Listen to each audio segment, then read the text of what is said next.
Hey everybody, Pete A. Turner, executive producer and host of the Break It Down show. I am just waiting on David to finish up another call. So we've got David Ignatius on the show. He has written a book called The Paladin. You see that okay? And it's interesting because I've read through the book. It's a book about spies, with go figure. That's always right up my alley to have that kind of thing on the show. And pardon.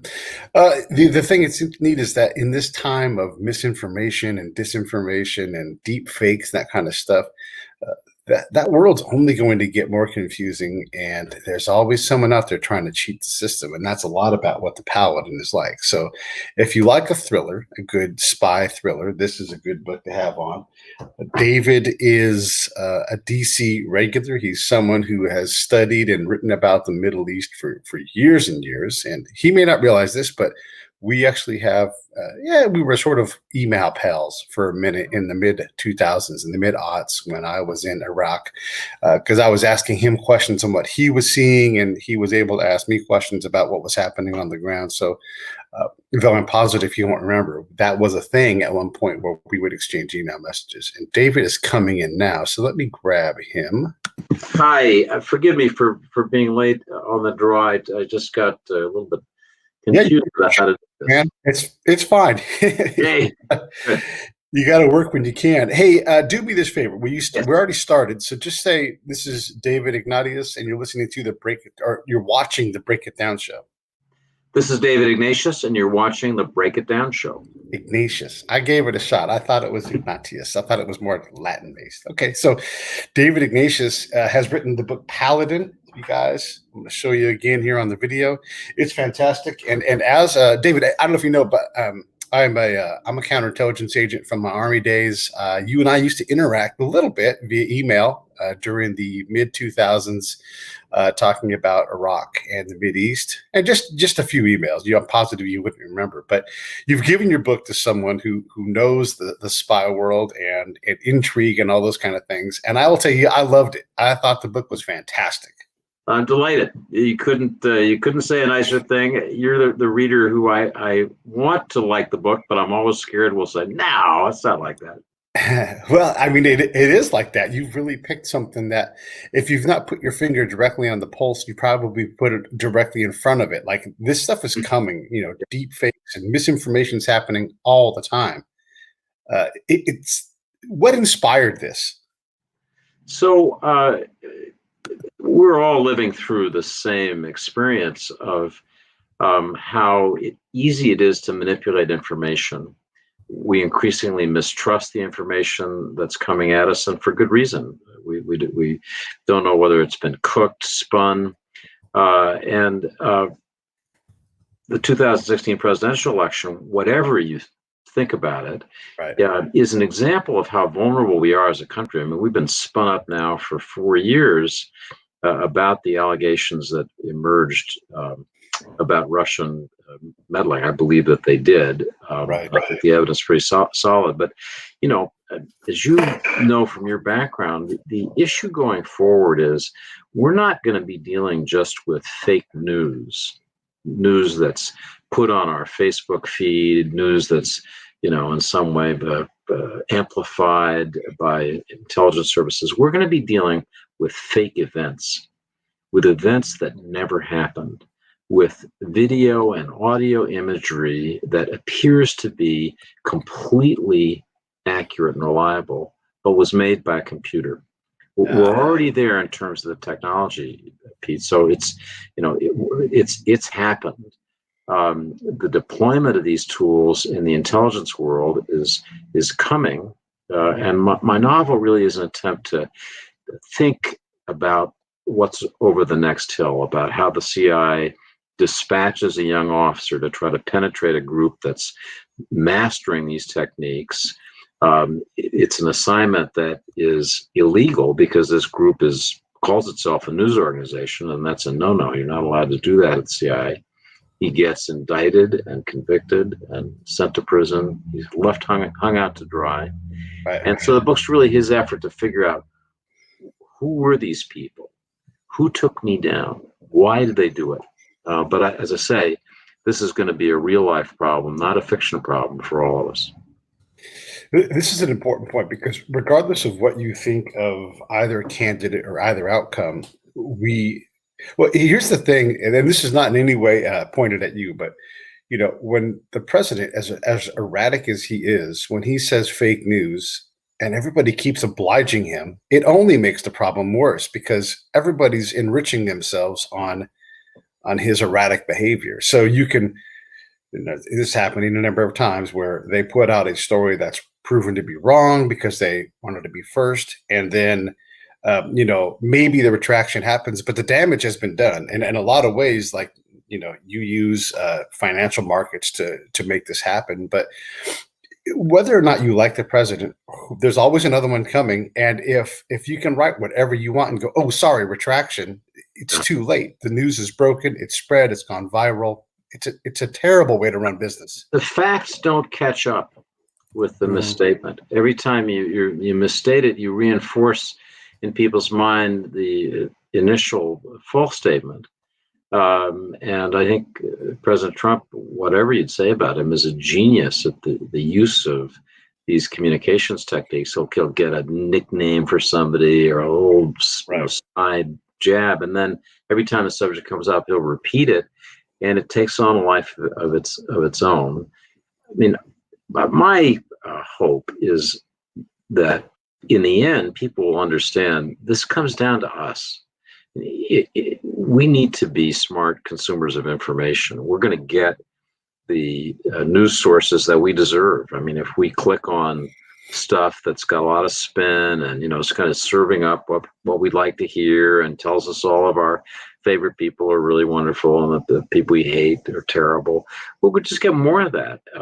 And if on the other hand, we value careful, believable, unbiased, unpredictable in its lack of bias source of information, those will get stronger.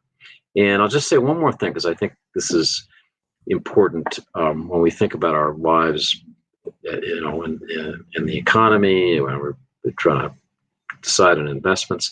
The value of true information is going to increase as there's more false information polluting the stream that's coming toward us. And we'll pay a lot, right? I mean, who wouldn't pay a lot of money to make sure that the drinking water in their house was clean? And you may be surrounded by, bad water, but you don't want it in your house. Yeah. And so that's my hope and prayer is when it comes down to the safety and reliability of the information coming at you, you don't want it polluted. You want it believable, and you'll pay for it. And so the people who offer it will make more money, and gradually, I hope and pray, we'll have a more reliable, safer information environment. Yeah, your book reminded me of a book I had read while deployed about the history of poker. And, cons are cons. They have the people, and the cons themselves really don't change over time. And they talked about how ubiquitous cheating was, before, cards really became, like the bicycle deck was a standard thing. And even then, they're still cheating. But, these guys would do all kinds of things to create a false sense of quality information. And then the ones that were great at it never got caught because they would just turn a couple of hands. Yeah. Just always end up a little ahead. And the ones that got caught and shot were the ones that were just, were greedy. But this is the same kind of thing where, like, using deep fakes or, just reconstituting the facts. I mean, you look at, and I'm not trying to talk a whole bunch about COVID, but you look at all of the information that has come out that disagrees with itself, and then people who take what they read in that truth and make a totally different truth. It is impossible to know what to do, which again further divides us. It's expensive, but in general, we're really suffering for the quality of information. Is it even possible to put a clear signal out, do you think? So I think it's getting more difficult, and I think people need to, as with a signal, you need to make sure that each relay point is strong and not subject to being broken or altered. taking COVID-19, which obviously we think about constantly, as an example, it's just a fact that when COVID-19 emerged, the Chinese response was that of a police state. Yeah. This was destabilizing. And the reaction of a police state is, suppress it. So the docs in Wuhan who said, hey, there's something going on here. We got all these people with respiratory. Those docs who tried to circulate news to other docs were literally put into prison. There's one who became a famous martyr, Dr. Li, who Chinese people just love. They go to a website that's a memorial to really kind of bear their souls to him. And in January, as the severity of this became clear to the Chinese, they continued to try to manipulate and suppress information. That's not a Trump Pompeo talking point. That's true. I mean, I have to assure that from my own reporting. And I have come to think the two things. I've really looked at this. The idea that this was engineered in a Chinese laboratory deliberately, I think there's no evidence whatsoever of that. And again, so I've looked in all the medical journals, I've talked to the scientists, there's no evidence for that. Anybody who believes that kind of conspiratorial talk, nothing to back that up. But there is some reason to think that this might have been some kind of laboratory accident. We have laboratory accidents in America, even with very toxic substances. They do happen. And what we should say, and 100 countries around the world, including Russia, ended up joining in this, what we should all say to China is, you need to investigate this. You need to take this seriously. It's really interesting. When the WHO, the World Health Organization, a part of the UN, put this to a vote, it got 100 countries backing the resolution, including some friends of China. And the Chinese finally backed down and said, they said, absolutely not, we're not going to do that. How dare you?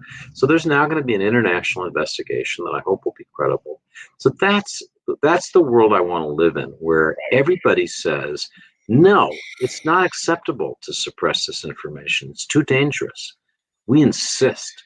And hopefully we do that in other areas too.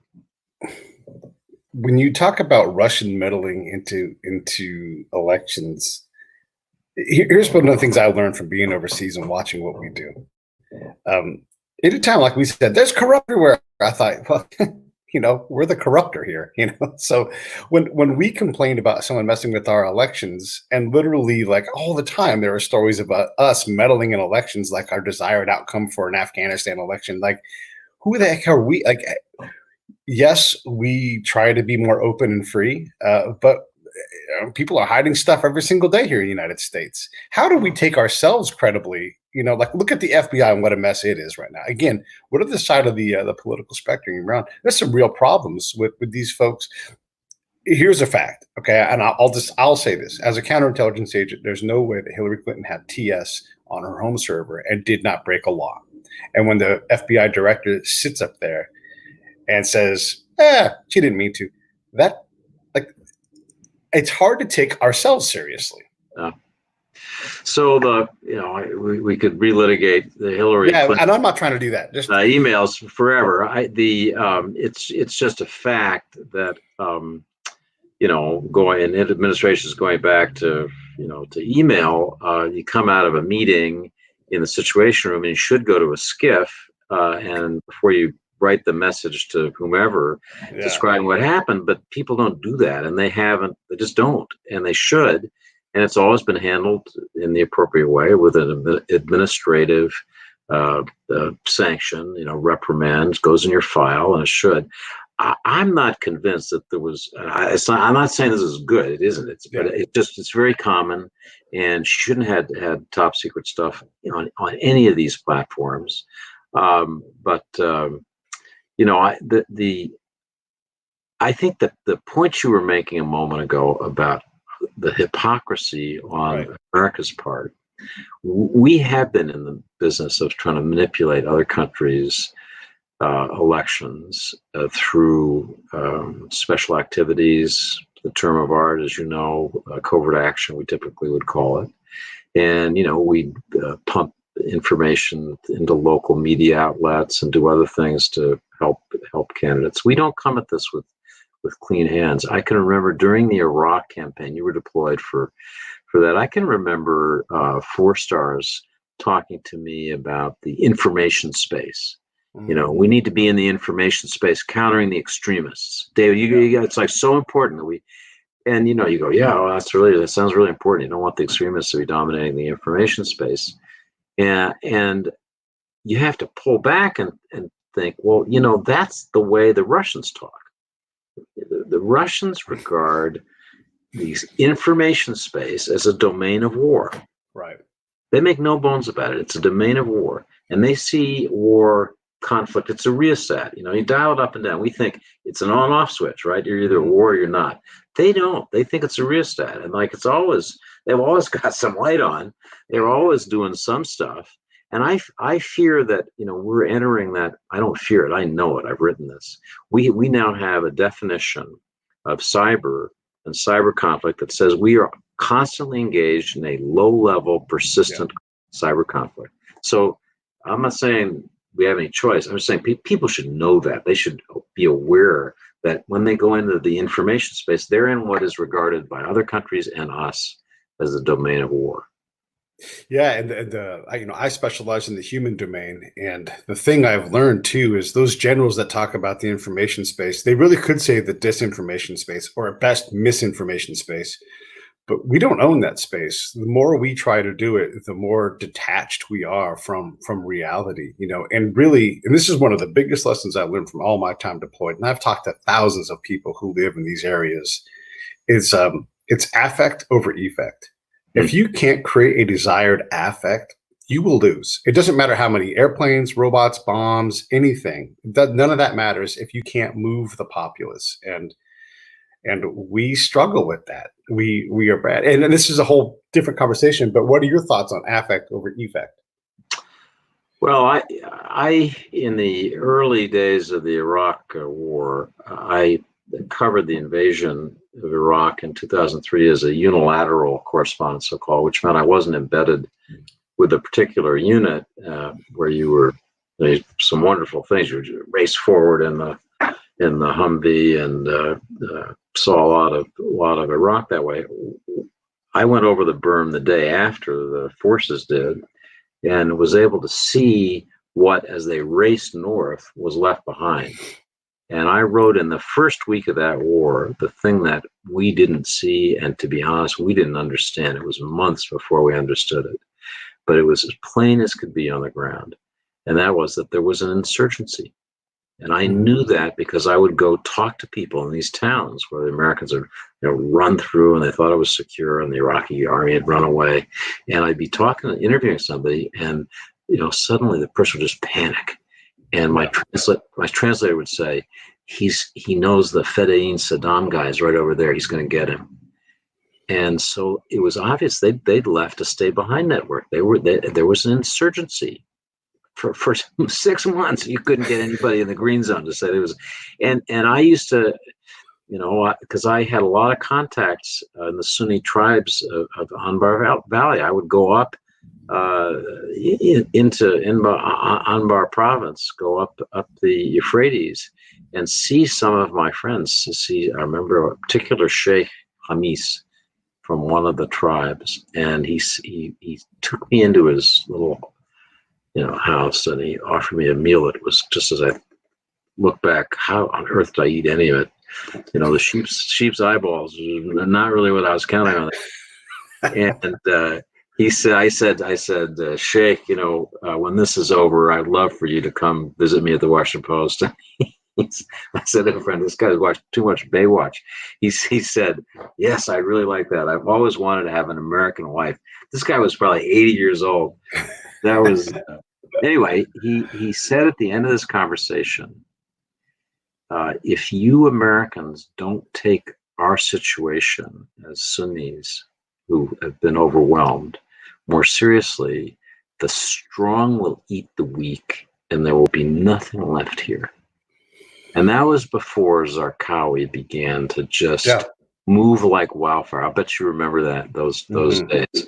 And it's imprinted. And I remember talking to this guy. I think there was a an IED that almost got us on our way back. Go back to the green zone.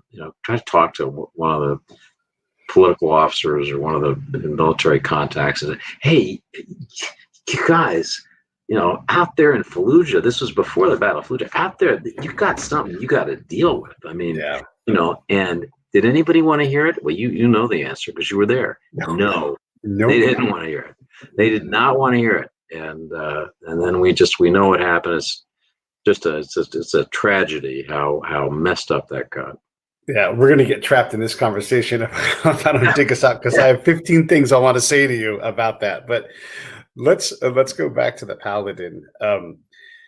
Okay, so again, as a collector and someone that, I guess I'm more of an infiltrator than an analyzer, that kind of thing. My job is to go into town and meet people, make friends, and then find the bad folks and become their friends and get them to trust me. So I get that about this, but you also, and look, you've got a ton of experience, so the answer is obvious, but how did you get your finger so squarely on the pulse of the infiltrator? As your lead character is trying to get into these groups, that's impossible to do. That's like I do it by like looking for bad people, and then I find them, and then I get closer to them. But to find a specific group that is doing a specific thing, it was totally believable. How did you pull that off?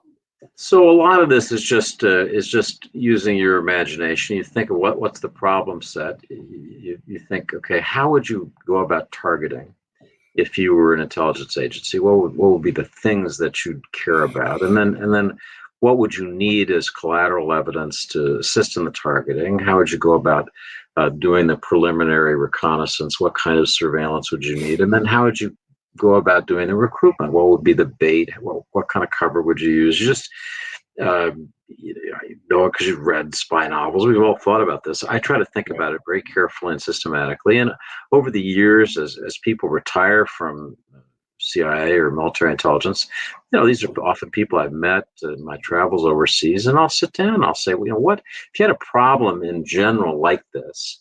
How would you deal with that? Like, what would be sensible practices? And so you can layer a narrative that I mean, when you say to me, and you did this, you said, it seems realistic to me. I'm really pleased, but it's the fruit of having talked to lots of people like you who did this work and say, yeah, it's kind of like this.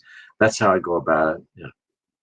It takes a certain kind of person too, though, and your character Dunn is well described. I mean, if you take folks who work in extremely dangerous environments, which infiltration is as dangerous as it can be, they're the kind of person who has enough ego and confidence in themselves that they wouldn't back down to a judge. And this doesn't spoil the book at all. This is early on where, the book opens with him saying to a judge who just wants him to cop a plea and say sorry, and he's just mad. And he refuses, and he says the judge hits him for the maximum sentence, and he's off for a year.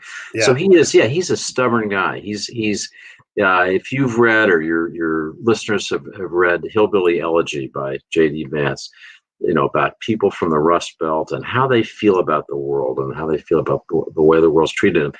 That's the world he's from. He's from the outside of Pittsburgh, steel town outside of Pittsburgh. He just starts off this book ticked off, right? Yeah. And so I hope that's believable. I sure have met a lot of people in the intel business like that. I think so often in thrillers, there are characters you just never meet in real life. I mean, James Bond, drinking a martini and Aston Martin. I had, you could go around the world 50 times, you'd never meet that person. But right. I like to be more realistic. And then why Pittsburgh? So my first job was covering the United Steelworkers Union in Pittsburgh. So as strange as it sounds, because people think about me writing about foreign policy, I got my start covering the union. And I've been up and down the Monongahela, and I used to, as I had my first date with my wife. We've now been married 40 years. Wow. I took her to a professional wrestling match. You're not going to believe this. A professional wrestling match in which the Jones and Laughlin South Side local union president, who was one of my number one sources, was on weekends a part-time wrestler. He Oh, wrestled with wow. Jumpin' Johnny DeFazio, and I promised Jumpin' Johnny that I'd go see him. And I met this beautiful girl, and I said, "Will you go out with me?" And she said, "Yeah, where are we going?" Thinking, "We're going to go to the movies." And I said, "Well, we're going to Wheeling, West Virginia, to a professional wrestling match." So anyway, that's a world that I know. It was fun to bring it into this book.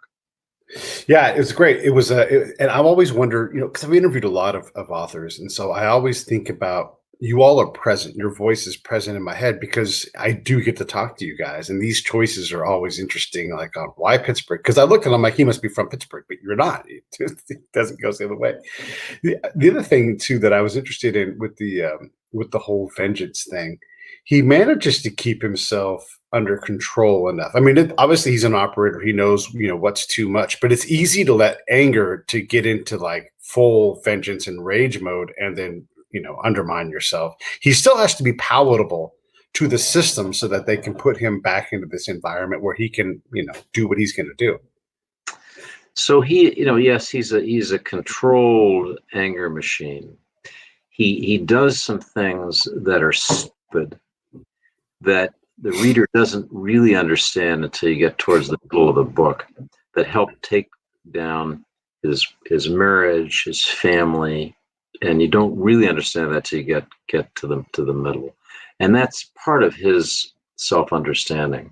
And I think every novel, the main character needs to have an arc where they learn things about themselves and the world. They learn enough to be smart and then do the thing that you, as a reader, want them to do. I mean, a book like this, you want the hero to win. Like you wouldn't be reading unless you're invested in him. But he needs to, often in books, certainly in this one, the hero needs to learn enough, to know enough about himself to be able to succeed and take action. You have written a boatload of books. I was trying to count the number, and it's a little bit tough because there's more than 10 of them. But you also have a regular day job. I do. In case you didn't know. I'm supposed to be writing a column right now. I don't know if it's going to get done. What on earth forces you to do this? Because this is something you don't have to do. You're an established author, reporter. Why are you doing this? Pleasure. I've found over the years that the experience of writing fiction and the way in which you just your conscious self, your journalistic self just gets out of the way, and something weird and preconscious, a little like dreaming, happens. I just find that so pleasurable. It's like, I'm sure you and your listeners play sports. Like if you're playing a sport you love, if the feel it when you hit the tee shot just right, when you get a tennis stroke just right, when you just whatever you do just right, you're not in your conscious mind. Something different's happened. And for me, writing fiction is an example of that. And when you're in that space, it's so pleasurable. You want to get back there. So that's why I keep coming back to it. And is this something plus paying tuition? I want to be honest. Well, hey, look, if you can make money writing, you need to make money writing. And is this a design for you? Like now that this book is done, I will write the next one and it will come out in 2022 because that's how long it takes you? Or is this like I get moved and then the well fills up and then I write? How do you sort that out? So I try to start with a fresh slate every time. And a lot of people, I think, to readers' pleasure, come back to the same characters, Lee Child and Jack Reacher. If you like to read Lee Child, you love that character. Lee Child said, "No, I don't want to write about it anymore." You'd be upset. Michael Connelly and Harry Bosch, same way. A lot of the people we love to read, we just get used to them. I, for whatever reason, have never wanted to have the same character recurring. I've written 11 novels. I'd like to write a 12th. Each time I try this, I'm convinced that I'm going to fall on my face. It's like, because I don't write to formula. It's not the same character. Each one is like, man, this time they are really going to find you out. They're going to. So this book happily is done well enough that I think I'll be able to write a 12th. That's literally the way I looked at it when I was going into it. I just want it to do well enough that I'll have another. They'll give me the dice again. It's like I can try this again. So I'm now thinking. The book was published a month ago, roughly. I'm now thinking, okay, I think I'm going to have another chance. What's going to be about? and I'll do that for another 6 months or so, and then I'll begin to really do the reporting. I'll know pretty much what the shape of the story is, and then I'll really bang it in terms of getting the details. And when you're banging away on the book, what kind of author are you? Are you like an hour a day kind of guy? Are you a 16-hour iron butter? What do you do? So as I really get into it, when it really begins to take shape and has a life of its own, it takes over it. It just crowds everything else out. So I'm not. There are writers famously who get up at 6 and they work on their fiction for 3 hours and they put it aside and do something else. I could never do that. Yeah. When it's going well, I do it 4 days a week. I just, I hope it's not obvious to readers of my column how little time I'm putting into it. And Washington Post, if you're listening to this, I didn't just say that. But I just get really focused on the book in the months. It's a relatively short period of time when it's really, really intense when it's happening. Yeah. And you just need in that period, you just need to give it primacy. Well, let me back up to when you talk about writing your day-to-day article. That muscle for you is as strong as it can be. You don't need practice. You can crank an article out. It's just like I read your book because of the topic, but I don't read a lot of the books, and it's not because I don't respect the author's work. It's just, you have to marshal your time. I have done so many interviews that I don't have to do a specific case by case preparation because I've done the work. It's behind me. I've already done it. And when you write your article, surely that must be the case where a lot of it just falls out of you. It's like, Yeah, it's so, I mean, I like my columns to be as reported as my books. So I like them to be about something real and not just a riff on, whatever stupid thing was in the news yesterday. Columns like that don't interest me. I do like deadline pressure. So when we get off, I've got less than 2 hours to write a column. And so I love that because I just am not going to have time. I've got the reporting. I'm not going to have time to anguish over it. I just got to make it happen on paper in the computer. And again, that's pleasurable. Everybody likes certain kinds of pressure. A lot of people would freeze if you said you have 2 hours, that's it. But I'm just that weird person who likes it. Yeah. In terms of staying relevant, you're not in your 20s anymore, but the characters you write about, there's a hipster, and there's younger people, a guy with dreadlocks, but it doesn't seem. I'm going to be critical of Tom Clancy for a second, and he's the master, but there reached a point where his ability to write in the vernacular of young people was done. I quit reading the books because I'm like, that's not how people talk. Like, just so. And look, Tom Clancy is one of the greatest authors of all time. So I just, at some point that he lost touch with that. You don't seem to have that problem. It was completely believable for you to tell me about these characters, and your description of them was not, dated. Like when you talk about the kind of clothes that they wear, it was relevant. How are you doing that? So I asked my children what's on their playlist. I have Catholic interests in music, and I'll run things by younger people, and it's so easy, as everybody knows, for the older guy to make a complete ass of himself trying to sound hip.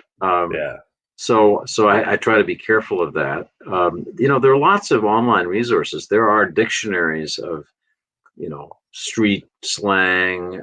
You can figure out what it sounds like to talk in the vernacular of lots of different social groups. And so again, it's a question of doing the research. If you tried to sit there and think, well, I wonder what that would sound like, that's not going to work. You got to do the research. Did you agree with that point about Tom Clancy reaching a dating in his conversation, or do you not read Tom Clancy? I think he did get dated. He began to sort of chicken franchise, his books, and he'd have other people work on them with him.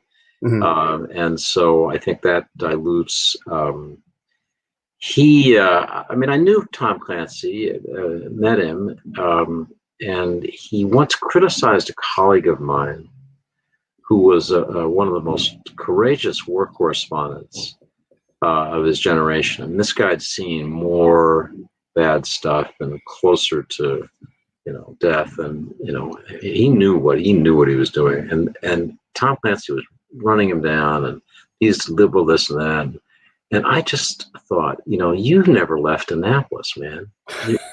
Yeah.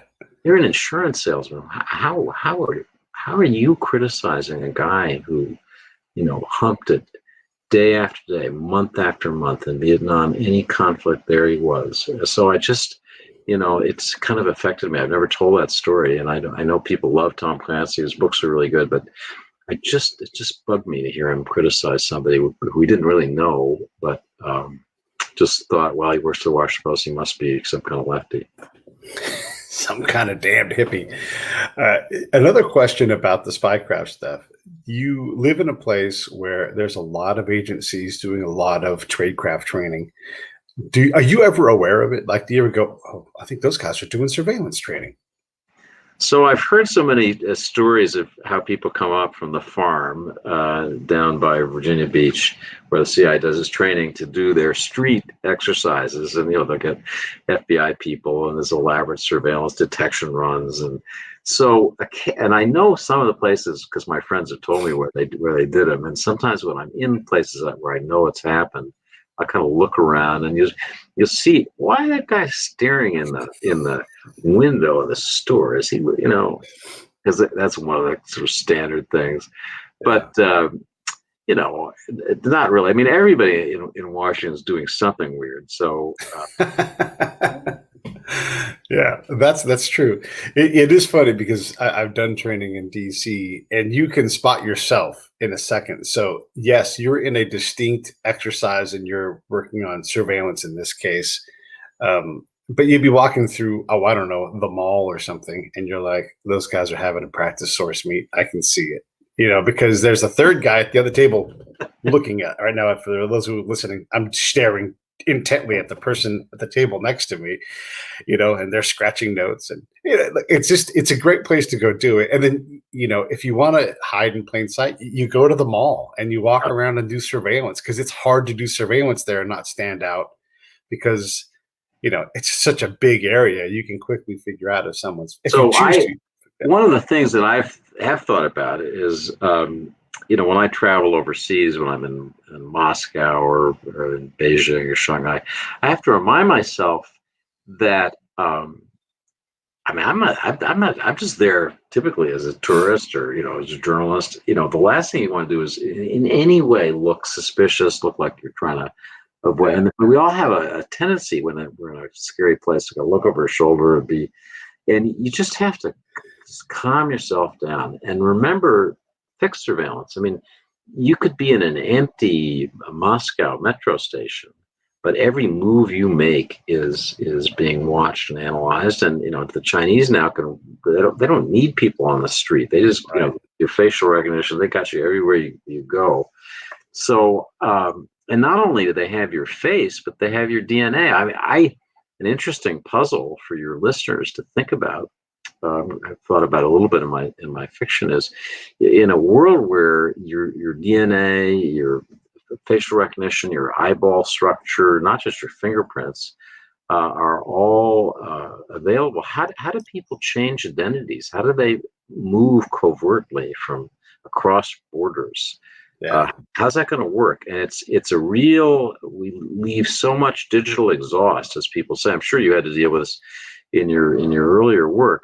But it's a puzzle. People, from a very early age, have to stay off social media. They can't leave much because everything they do is going to be there. It's very hard to go back and readjust it. Yeah. And, when I think about that, I think about avatars, being the form of infiltration. And again, things like deepfakes and these sort of things. Joining us in the chat for a moment, listening, I don't know if he's still in, is a guy named Johnny Walker, who was my interpreter in Iraq. And he was on, get this, David, he was on so many SEAL missions in Iraq that the SEAL said, you can wear a Trident no matter what. And this is an Iraqi interpreter. Wow. And so, and then I've got his, he calls me Dibshi and I call him Dibshi. It's the Iraqi slang word for watermelon. And that was one of our code words. So that if it was dangerous, or I'd call him, like it was sort of like our bona fides, so that we would know that we could interact and talk, or had to, cancel our meeting and everything. But even now, right now, there's a little bit of tradecraft, remnants. We're not communicating anything anymore like that. But that's, I mean, when folks are like, oh, is Pete really a spy? Like, yes, there's some proof right there. That's our call and response. When you think about the kind of story you might tell next, do you have an idea? Is it framing up? And then would you go back to Dunn? It seems like this guy Dunn isn't done. Yeah. So there is certainly room to do another Michael Dunn novel, and I'll think about it. I have another idea that I'm superstitious. I'm not prepared to talk about it. I talked about it with my wife when we were out for a walk the other day, and I said, "Does that sound like that work?" And so she said, "Yeah." So I have the first test is done. I should say, I don't know if Johnny Walker is still on the line. But it's great that your interpreter. The idea of, the SEALs don't give out the Trident pin very often. That's pretty heavy duty. Yeah. I don't know of anybody else who's not gone through BIDS who has that honor. Well, you must be a remarkable person. You're lucky to have worked with him.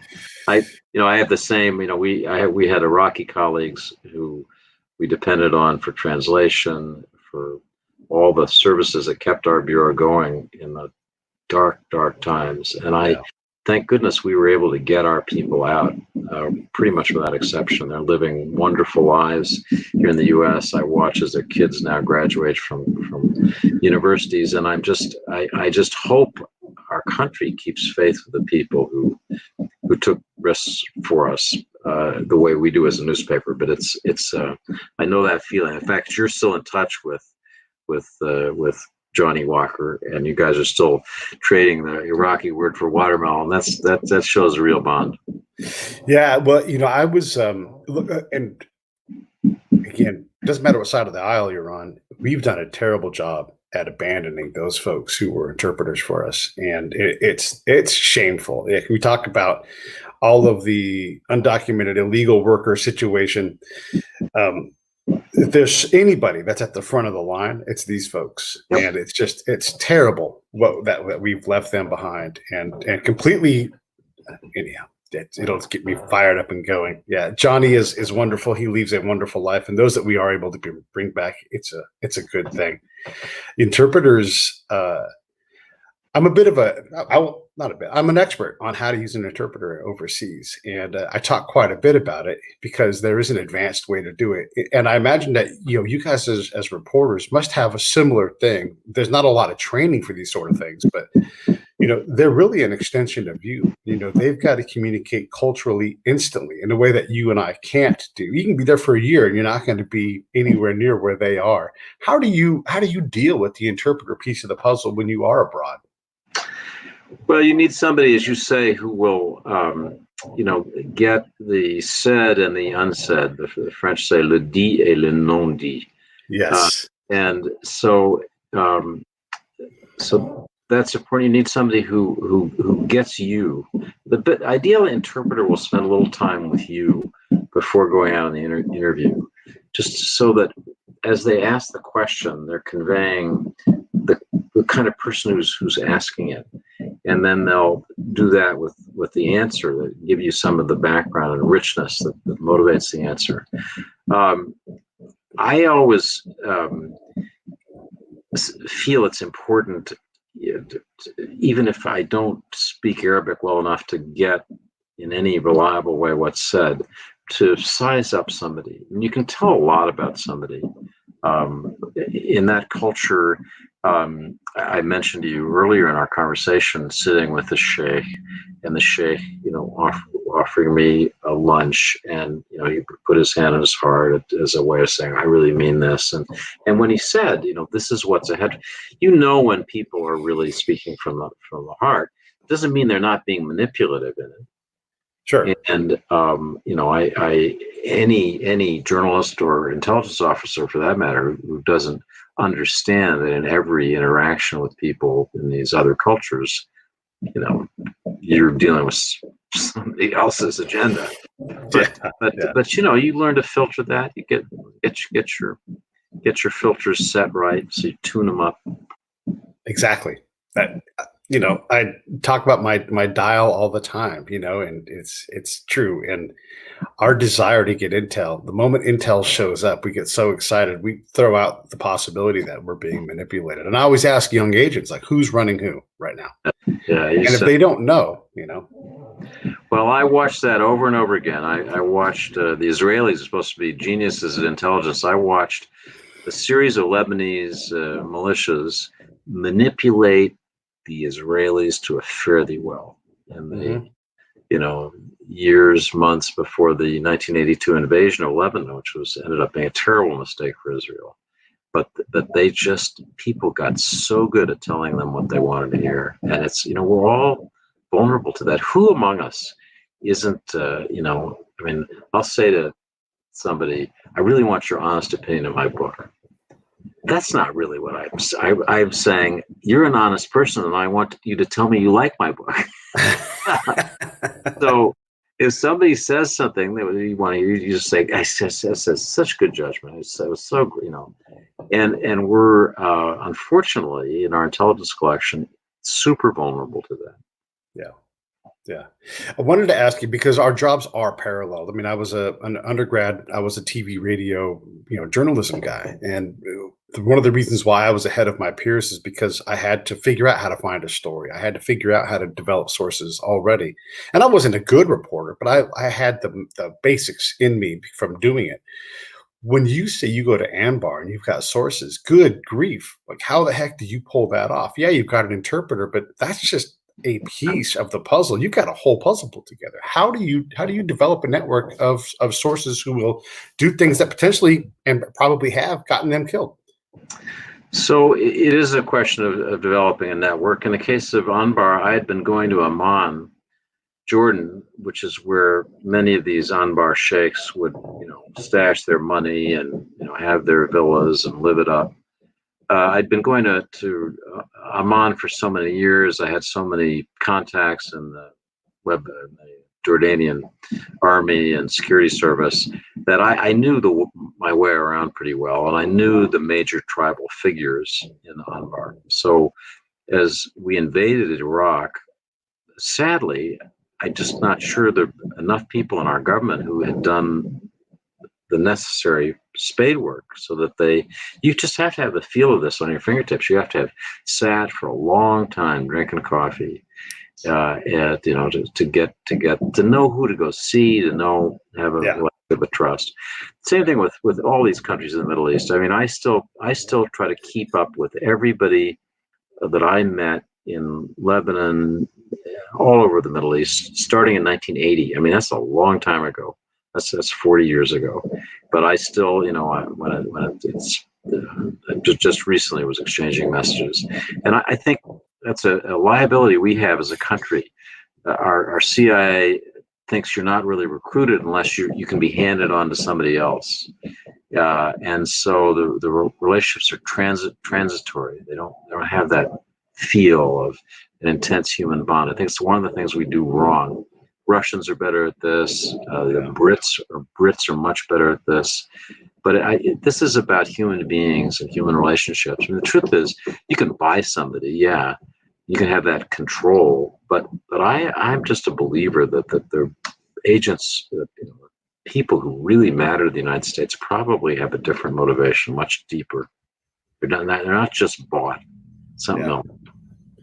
When it comes to building trust, you have to go at the pace that person can trust you. And, yes, you can buy some entry with some money. And I certainly have used money to get information. I mean, it's one of the tools of the job.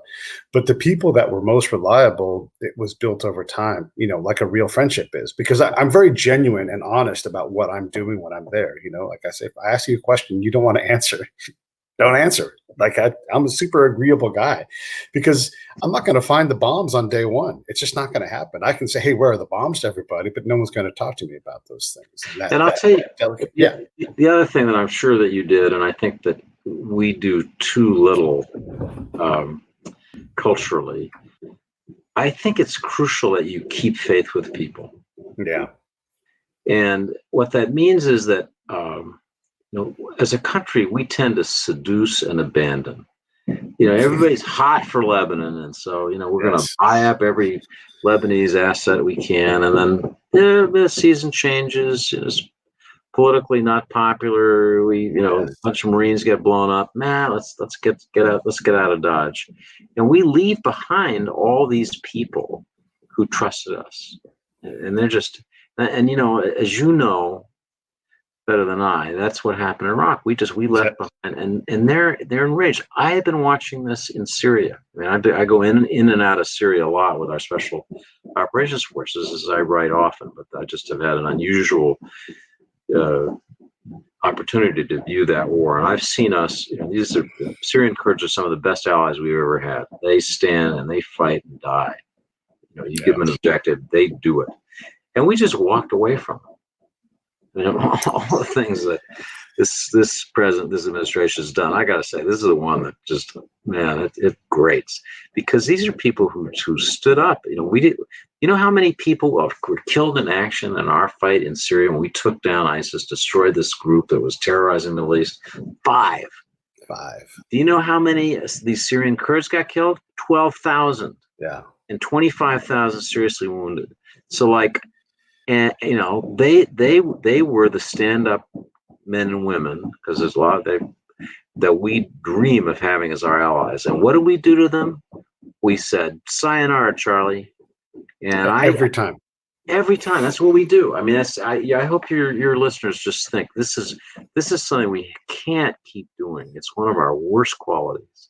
It is again embarrassingly true. Interpreters, people, like if the president wanted to be bold in the Middle East, you draw a circle on the map and say that's Kurdistan, and I dare anybody to say it's not. Like, if you really wanted to do it. Otherwise, every incursion into Kurdistan is born in deceit, every single one. And I don't know that there is a president that should or could say that's Kurdistan, but that would be the only way to repair that thing. We are always going to walk away from them, because that's just how it is.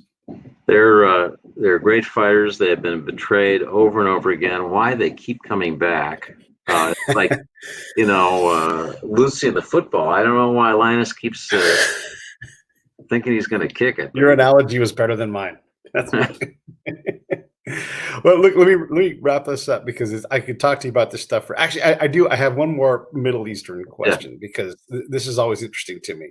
If you could define the boundaries of the Middle East in your mind, and I'm not asking for academic, like, what's your sense? Because I've heard Morocco included, and Afghanistan on some maps. What do you think is the Middle East?